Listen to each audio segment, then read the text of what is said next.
is CGTN, China Global Television Network. Fighting between rival factions in the Sudan military still rages on.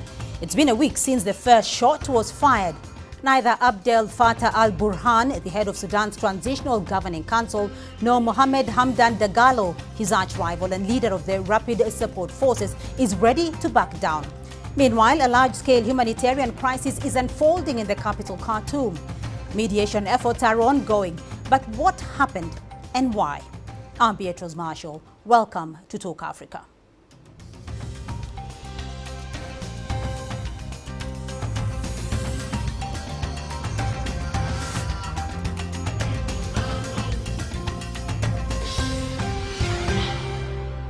Nick Mudimba reviews how events unfolded over the past week as international calls for a ceasefire were largely ignored amid an unfolding humanitarian crisis in the country.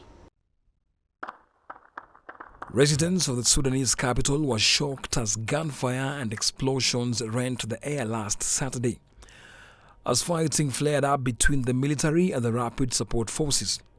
Fighter jets could be seen firing at RSF positions across Khartoum and elsewhere in the country. The Rapid Support Forces replied with anti-aircraft gunfire, shooting down one fighter jet.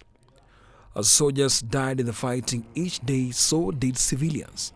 People were forced to stay indoors as civilian deaths mounted, with many casualties having been caught in the crossfire. Food supplies ran low and many hospitals were forced to close their doors.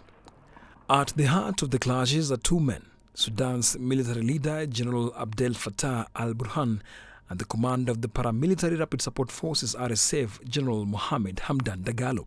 Until recently, the two were allies. They worked together to topple ousted Sudanese President Omar al-Bashir in 2019 and played a pivotal role in the military coup in 2021. They also joined hands to join pro-democracy protests soon after. However, tensions arose during negotiations to integrate the RSF into the country's military as part of plans to restore civilian rule. This resulted into fierce fighting between the two sides. 7 days down the line, more than 400 people have been killed, more than 3,200 have been injured in the fighting. That's according to World Health Organization officials, citing Sudan's Ministry of Health Emergency Operations Center. The United Nations, the African Union, the East African Community, and the Intergovernmental Authority on Development, IGAD, have all called for an immediate ceasefire. Many countries have also called for the same, but these calls have been ignored so far and the fighting continues. Many Sudanese are hoping that the clashes will stop soon so that they can resume their normal lives. Nick Mudimba, CGTN.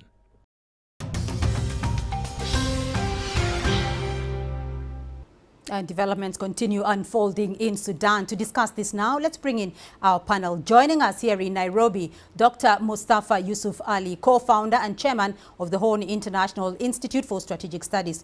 In Cairo, Sarah Kira, international relations expert, and in Juba, Boboya James Edmund, policy analyst. A warm welcome to you all and thank you for joining us on the program. Dr. Mustafa, if I may start off with you, it's been a week of the latest fighting. What's your reading of the current situation? How do you see this playing out? First of all, there is such an extreme escalation of fighting between the two forces belonging to General Abdel Fattah and General Mohamed Hamdan Dagalo.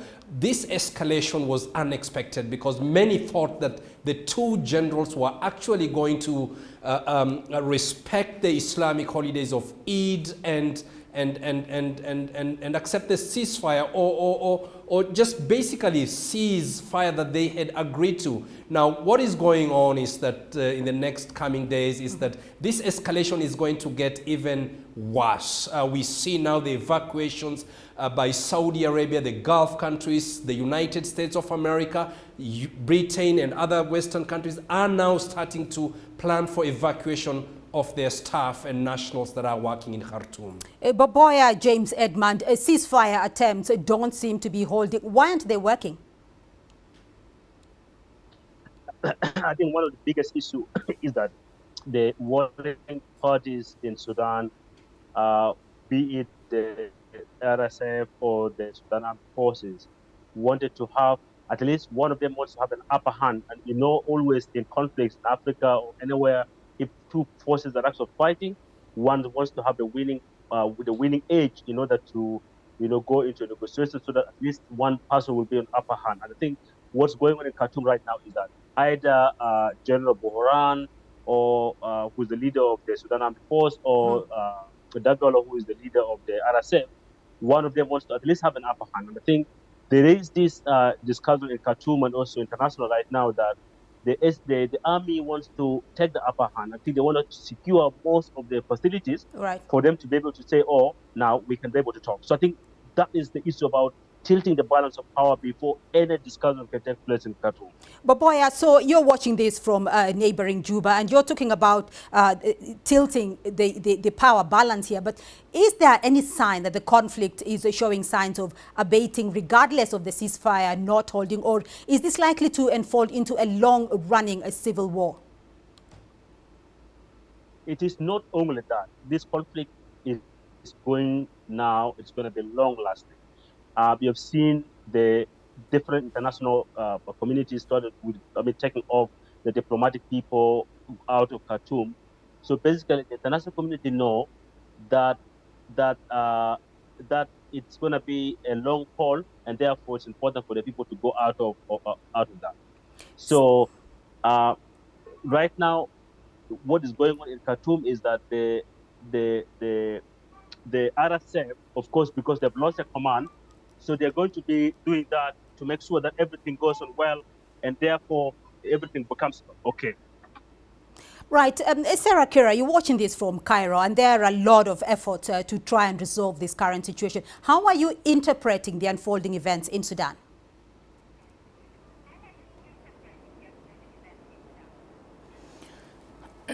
Well, the events in Sudan are being very fierce, and we are not used to Sudan with so much of bloody events and dead bodies on the streets. And of course, no one wishes the Sudanese people or Sudan as a state, and especially as a neighboring state, to witness all this. If we're talking about what those events lead to and why these events are taking place today, these events are not leading into any a good place for Sudan or its neighboring countries or Africa as a whole. We're witnessing a country in middle of Africa today that's suffering from being a failed state. It's falling into a civil war between military power and paramilitary powers, if we see it from the outside like that, without getting into the details of who are the political actors on the ground and why is the fighting taking place. But to start with, this is taking Sudan into a very dark place of a humanitarian crisis to start with. Being a failed state, that's another negative consequence of what's happening today, before we discuss the reasons of the fight. And the turning into a civil war between two forces is no good for such it's a geopolitical situation for such a country in the middle of Africa. So yes, we will be looking at the regional impact in just a moment, but I do first want to stay a little bit on what exactly has led to this situation. Dr. Mustafa, you know, the two leaders, General Abdel Fattah al-Burhan and General Mohamed Hamdan Dagalo, had previously worked together, toppling former President al-Bashir in 2019 and a military coup in 2021. So the question here is, what is the contention all about? How did we get here? Several contentions, Beatrice. One is that the number of years for the transition process to the civilian rule, in which General Mohamed Hamdan Dagalo wants to have a much longer transition time and wants the current military leaders, both Burhan and himself, to continue having power and on power and taking 5, 6, up to 10 years before the civilian rule can be realized. And Burhan's group wishes to have a little bit faster transition into the civilian rule. But here's the most important point, is that Dagalo's group feels that Burhan's group is still the old National Congress Party, which is full of Bashir's supporters, politicians, military, financiers, and all that. And therefore, the Islamists within the Burhan group have a much stronger sway on the process itself. And that, when you talk about Islamists, the Muslim Brotherhood, that automatically brings in Egypt, the Gulf countries, and other geopolitical interests outside of Sudan. But Boya James, I want to stay on that point for a minute, because both the Sudan armed forces, the rapid support forces as well, and civilian political leaders had earlier agreed to a new framework for a civilian transition. So what are the respective interests and the objectives of these protagonists? You know, one of the objectives of Burhan basically is that he wants to continue to be in power, and therefore he doesn't want to have another power source within Khartoum. At the same time, Dagalo wants to be using the RSF to sort of put him in power and basically to begin positioning himself to become the leader in the Sudan. So I think they want to have this scenario of winner take it all. And I think one of the biggest issues I just want to say here is that there are enormous interests of the regional communities. For example, if you talk about the case of Libya, Khalifa Haftar wants to make sure that he works together with Dagalo and try to get a very strong, paramilitary that can become, the force of the day in Khartoum. At the same time, the Egyptians want to also make sure that the Sudan Armed Force become the most strongest force, so that they continue to enjoy services that they're actually receiving right now. So it's about protection of interests for that sake. And at the same time, the role of Russia, there's been a lot of, the RSF, being used in Yemen, also being used in the South Sudan, in the Sudan conflict. And also, so those dynamics are more in terms of political security. But obviously, when you talk about the role of Russia in this process, it's basically about economic interest there. And of course, we've seen over the few months the discussions about the Russians coming into Sudan, and they're taking gold, and this gold are taken to other countries, and basically, so that is important because then they're able to at least have a market for the arms that are coming out from the Russians' territory. So I think that is one of the issues that's happening there. So I want to bring in Sarah here, because you did bring in an issue of exactly what this is going to have to, the impact it's going to have on states such as Libya and Egypt as well, which has the longest border here with Sudan. What's your thinking on that?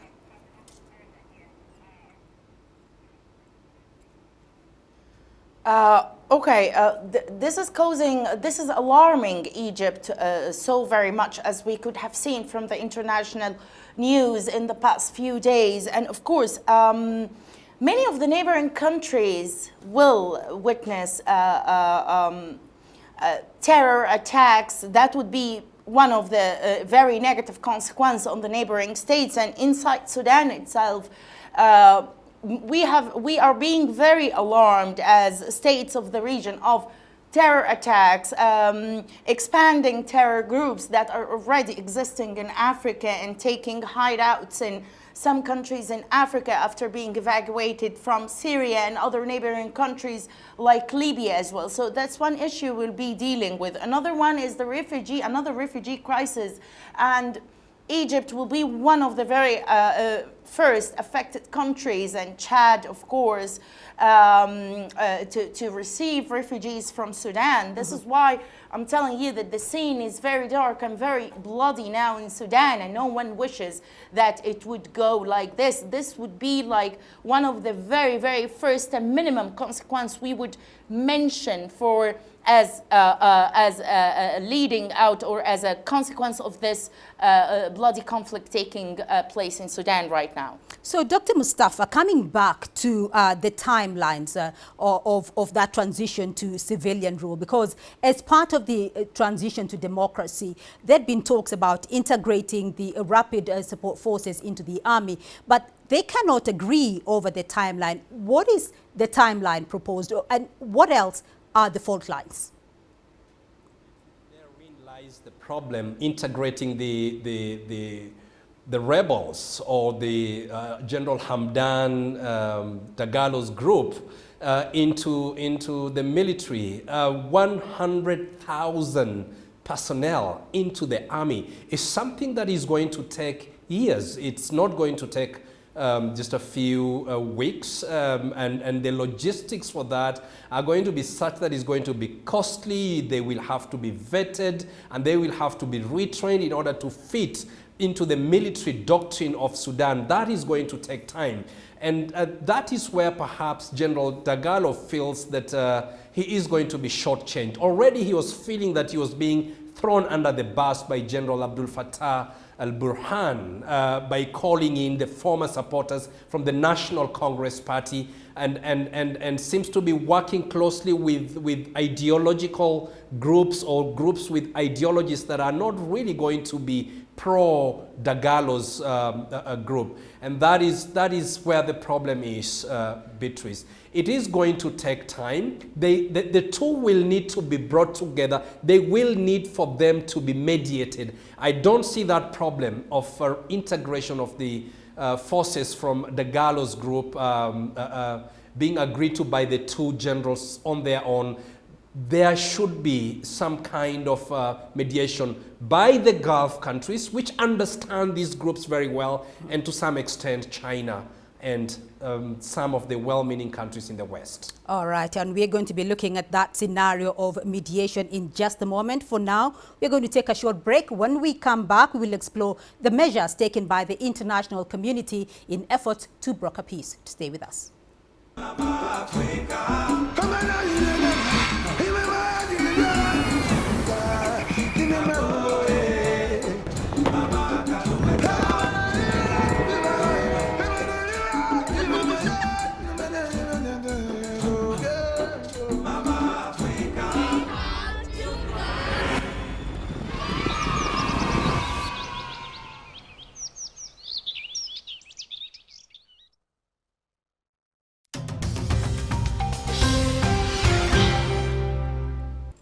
Welcome back to Talk Africa. Still with me on the program, Dr. Mustafa Ali, Sarah Kira, and Boboya James Edmund. Dr. Mustafa, let me come back to you now on the question of mediation and the efforts underway. Sudan is in a volatile region bordering the Red Sea, the Sahel region, and the Horn of Africa. What is at stake for the region? What are the geopolitical dimensions at play? Regionally, Sudan now is the epicenter of the Horn of Africa conflict system, without a doubt. The epicenter is moving away from Mogadishu to Sudan. Now, if Sudan, the escalation is not going to be contained in the next days, it means that it's going to take a lot longer to actually contain the disturbances, and there will be a civil war. There will be anarchy in that country, and that means terrorists are going to flood back into Sudan. There will be many mercenaries that will be fighting or helping either side, Burhan sides or Dagalo side, and that is going to be messy for the country. There are many competing interests geopolitically. We see Russia, we see China, we see the United States of America and the Western countries, and more importantly, the Middle Eastern countries, starting with Egypt, which has great stake in the stability of Sudan. All of them actually want a stable Sudan, but the interests, unfortunately, are not converging for now. So we did see, Dr. Mustafa, though, that the East African region, led by the IGAD member states, they're rushing in to try and contain the situation. How worried is the East African region here? We have to be very worried. One, as the previous speaker spoke about, the refugees. We've just come out of a debilitating conflict in Ethiopia, and we were very lucky that that conflict did not run for a long time. If Sudan is going to be allowed to escalate and to get disorganized, then we are going to receive so many refugees from Sudan itself. It's going to complicate. The South Sudan is in a mess. The Sahel region is in a mess. Ethiopia is not yet back and is not calmed down. The whole region was already fragile, and what has happened and what is happening now in Sudan is that the entire region is becoming much more fragile. IGAD, as a lead sub-regional organization, should take much more robust efforts to actually lead the efforts in containing the situation in Sudan. Sarah Kira, you know, there is a sheer number of would-be mediators, including the United States, the European Union, the US, Gulf countries, the Arab League, the African Union, and IGAD, as has been mentioned by Dr. Mustafa. Can't they do anything really to stop the fighting?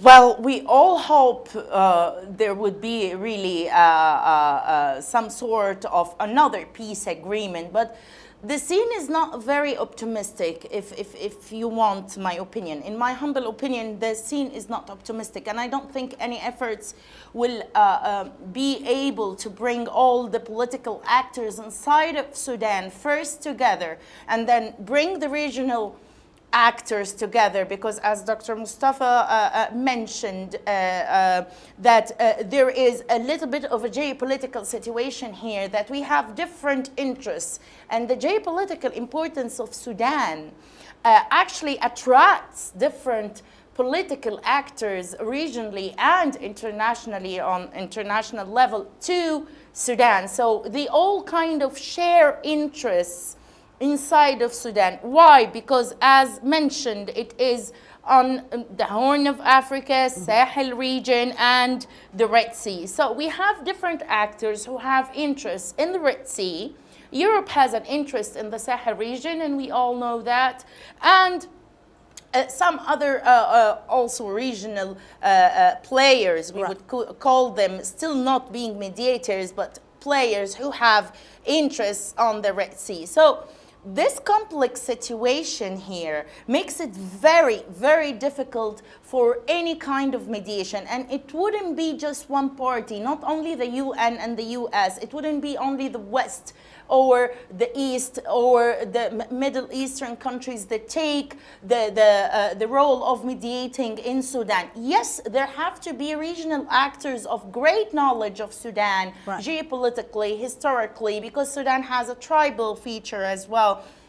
Yes, please. So the mediation has to be actually on international level. It has to be a collaborative effort of international as well as regional actors in order to really see some change on the ground and end the situation. But academics and scholars are not being very optimistic on the scene we're witnessing. Right. I do want to put that to Dr. Mustafa. All these efforts, can they really amount to much?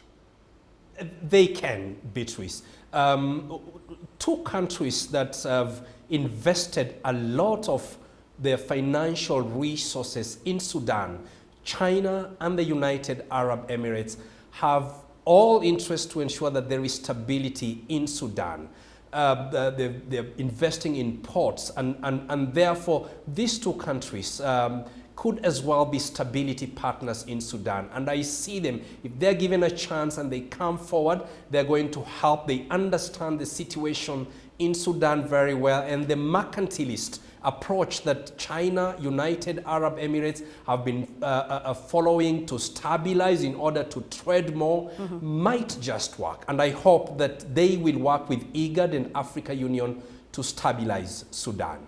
Boboya, I want to bring you in here because of the situation in South Sudan as well. What would a long, drawn-out civil war mean for Sudan and for the region? It's going to be very catastrophic, because right now you have seen the situation of the airlines. I mean, the airlines that are moving from South Sudan to Turkey, to Dubai and Egypt Air, they are no longer flying into the to the Sudanese airspace. So the economic cost when it comes to airlines now, even it's becoming problematic in Juba. The other major issue of South Sudan and Sudan is also related to the oil, because you know that the pipeline of the South Sudan oil goes through Sudan, goes across Sudan, and if this war continues, that means there's going to be an impact on that front, and therefore, economically, South Sudan is going to greatly suffer in terms of that. And I think the other issue is to do with a lot of South Sudanese who are also in the Sudan are currently actually suffering. It's difficult for them to come home because they ran from a conflict. Now they are faced with another conflict in the region.